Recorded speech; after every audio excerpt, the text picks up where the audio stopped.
Welcome to the August 2021 Star Wars Canon Update. Last month we finished the first season of The Bad Batch, got a new audio drama, and 11 new comic issues, so let's dive in. The final two episodes of The Bad Batch were received as a bit of a mixed bag.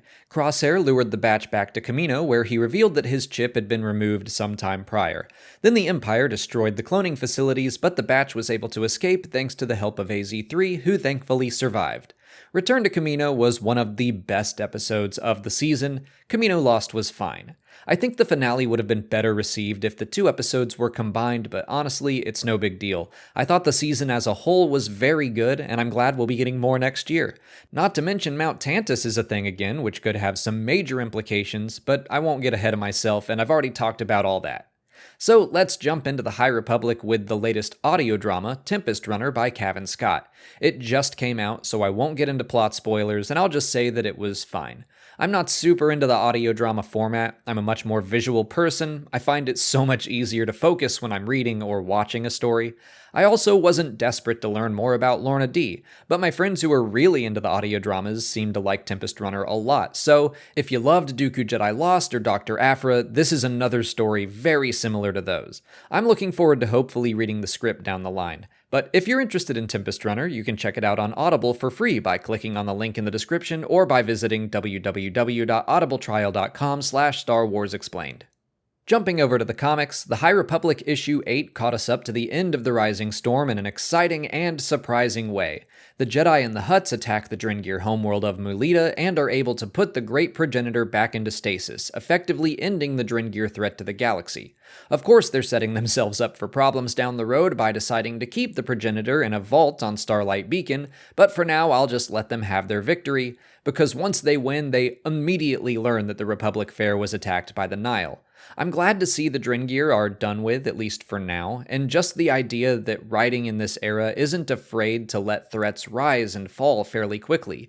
We can see some serious dangers pop up, mess with the Jedi, and then be dealt with, and we can move on to something new. I dig that a lot. The High Republic Adventures issue 7 did something similar. Farzala and Quart have been off on their own mission having to do with the Hutt Alliance and what seems like will be a little mini-arc. Jabba appears to mess with things and try to grasp more power within the Hutt cartel. It all fails, but I like that he was involved without overshadowing things. Geode continued to be great. Farzala and his master are great. I still really enjoy this series. I'm a little bummed that Farzala and Quart's hard work is going to maybe wind up being inconsequential now that the Drengir are defeated and the Hutt Alliance is over, but still, it was a fun little arc. There was also a free comic book day issue of the High Republic Adventures. It was a short story about Ram, Zine, and Lula during the Republic Fair. It picks up immediately after Race to Crash Point Tower as they continue to help the citizens who have been attacked by the Nile. I liked getting to visually witness some of Ram's mechanical powers and gifts on the page, and V18 was also fun to actually get to see. Daniel Jose Older is crushing it with these characters who, when described, are very over the top, but he writes them so well that they always work for me. And the last High Republic comic issue we got was the first of The Monster of Temple Peak. This is a strange one. It was originally going to be a graphic novel that was then split into 4 issues. Knowing that, I do think I could feel it in the writing, if that makes sense, but it's still off to a good and enjoyable start. I really like Ty Yorick, and Cavan Scott is doing a great job at writing a bit of mystery into this story. Caius Terradine was mentioned way back in Dooku Jedi Lost as a Padawan that was kicked out of the Order. We know Ty has a connection with him, and I think we're going to get that full story in this series. It's not that big of a deal, but I feel like I've been subtly preparing for this for 2 years, and I'm psyched to see what happens. But let's jump over to most of the rest of the comics with War of the Bounty Hunters, issue 3. Kira really got some time to shine here, taking on Darth Vader one-on-one. There are some cool hints about Vader recognizing her training, and Kira saying she knows how to handle a Sith Lord. Obviously, she bites off more than she can chew fighting Vader, and she loses, but those hints about Maul are juicy, and I hope we get more about that story someday. Leia and Chewie fight with Boba Fett for a chance to claim Han, but none of them are able to do so before Vader senses Luke's arrival and holds Han hostage again to lure his son into another fight. Star Wars issue 16 went over a lot of the same ground. That's become a bit of a problem with this crossover event, I think. The War of the Bounty Hunters issues of the month will drive the plot forward, and then all the other series feel like they're dragging their feet in comparison. But I did like seeing Luke's side of things, his wisdom and growth after the Empire Strikes Back. Now he knows he can't and should not arrogantly fight Vader, but he has to. Or maybe there'll be another way, I don't know.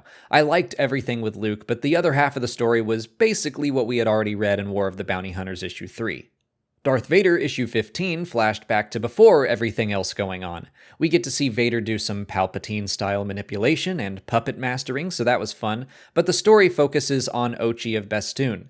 I still like that we're fleshing him out in this era, since The Rise of Skywalker didn't at all, and we're also seeing more from Crimson Dawn. Maybe we're getting hints about Kira's plan. I'm starting to think she's working towards taking out everyone at her auction, that maybe she's fighting against oppression in all its forms, the Empire, crime syndicates, all of it. If she can lure everyone to one spot and then destroy them all, then she can be in charge, and she can run the galaxy the way she sees fit. I still think she ultimately has some darker motives, but there might be some good intentions buried in there. And we already might be seeing more of that manipulation in Bounty Hunters issue 15. Deathstick is definitely working for Kira, and she's been trying to guide Dengar and Valance to the auction. Dengar makes some sort of deal with her while Valance is incapacitated, so I expect some betrayal incoming. Deathstick also sends the Unbroken Clan to the auction, so that could be another syndicate killed off in one fell swoop. Meanwhile, Tonga is putting a crew together to save some lives. She recruits Tasu Leech and Zuckuss to her cause. The Tasu Leech connection was really fun, and I'm excited to see how that plays out. It was also kinda wild to see Zuckuss without his breathing mask. And speaking of Zuckuss, he and Forlom got their own War of the Bounty Hunters one-shot. It was fairly disconnected from the rest of the story and showed us what happened to them after Boba Fett kicked their butts a couple months ago. Forlom's head was reprogrammed by a crazy doctor who wanted revenge on Zuckuss. The doctor is killed, and Zuckuss mourns that his friend no longer recognizes him, which is why he's available to join Tonga's team. Finally, for War of the Bounty Hunters, we have Dr. Aphra issue 13. When Vader shows up to the auction, Aphra and Sana run off and discover the Black Sun agent they ran into earlier is actually a spy for Crimson Dawn. Again, we're seeing some very dark signs from Kira here that she's up to far more than a simple auction. But Aphra sees potential for a big payday with so many criminal syndicates in one place. Her greed, of course, gets her into trouble, and she and Sana wind up imprisoned on the ship. Even though it still largely took place at the auction, I appreciated that this issue showed us a lot more of what was happening behind the scenes. And our last comic of the month is Star Wars Adventures issue 8. The first story concluded one that began last month on Bogano with the Empire capturing Boglings. I liked the Fallen Order connections, but it was fairly goofy. The second story was about some clone troopers being outwitted by someone working for Count Dooku. It was fine, but I do want to point out how much I like Ariana Florian's art. They've done a lot of adventures art over the past few years, and I like their style. But that's it for August. For Story of the Month, I'm gonna go with The Bad Batch's second to last episode, Return to Camino. It was awesome. I've said plenty about it in my review already, but man, I really thought they did some surprising and exciting things there. In September, we're getting Star Wars Visions, a new book, the first volume of the High Republic manga, Edge of Balance, a short story, and 13 new comic issues. I am especially excited to see what Visions has in store. Technically, it's not canon, but I'm still going to talk about it.